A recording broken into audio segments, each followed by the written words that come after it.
4 నెలల్లో పూర్తిగా తెలుగుదేశం ప్రభుత్వం వచ్చిన తర్వాత భ్రష్టు పట్టించారు.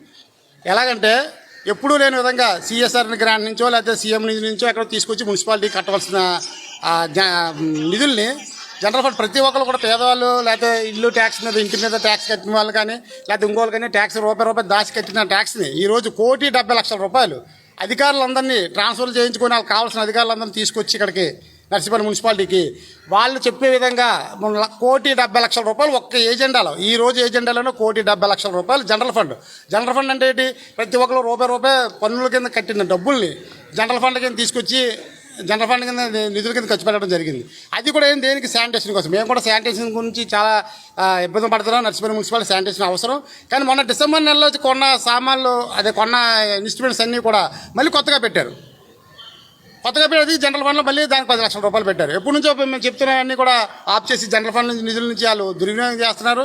అలాగే ప్రతి దాని గురించి కూడా ఈరోజు నర్సీపట్నం మున్సిపాలిటీలో పూర్తిగా అధికారులందరినీ కూడా వాళ్ళ చెప్పు చేతుల్లో పెట్టుకొని భయభ్రాంతులు చేస్తూ మమ్మల్ని కూడా భయభ్రాంతులు చేస్తారు. ఎందుకంటే ఇప్పుడు ఇందాక కౌన్సిలర్ రాజేష్ మాట్లాడుతూ స్పీకర్ గారి మీద ఏమైనా ఎటువంటి స్పీకర్ గారు అనుకుంటా స్పీకర్ అని అన్నా సరే కేసు పెడతారని చెప్తున్నారు. తెలుగుదేశం ప్రభుత్వం వాళ్ళే తెలుగుదేశం కౌన్సిలర్లే స్పీకర్ గారు సబ్జెక్ట్ ఎత్తుతున్నారు ప్రతిసారి మీటింగ్లో. ఈ జనరల్ ఫండ్ కూడా స్పీకర్ గారు పెడితేనే ఇచ్చారని చెప్పి పెట్టారని చెప్పి అన్న విషయం చెప్తున్నారు. చైర్మన్ సంతకం పెడితే జనరల్ ఫండ్ అనేది రిలీజ్ అవుతుంది.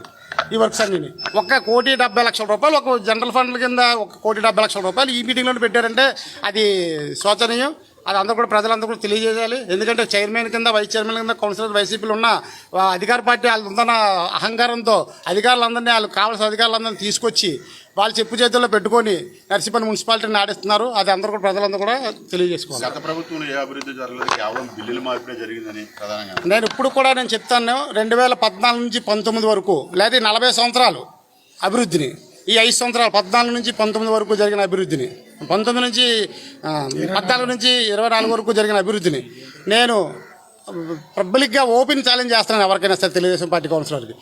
ఒక్క జీజీఎం గ్రాంట్స్ ప్రతి 28 వార్డులు ఉంటే 28 వార్డులు ఒక్కొక్క వార్డుకి 50 లక్షల రూపాయలు చొప్పున తీసుకొచ్చిన కనుక మా శాసనసభ్యులు పేటలో మా సంఘ కనీసం దక్కుతుంది. అదే కాకుండా రోడ్ ఎక్స్టెన్షన్ అని చెప్పి నా చిన్నప్పటి నుంచి చూస్తున్నాను మాట్లాడుతున్నారు.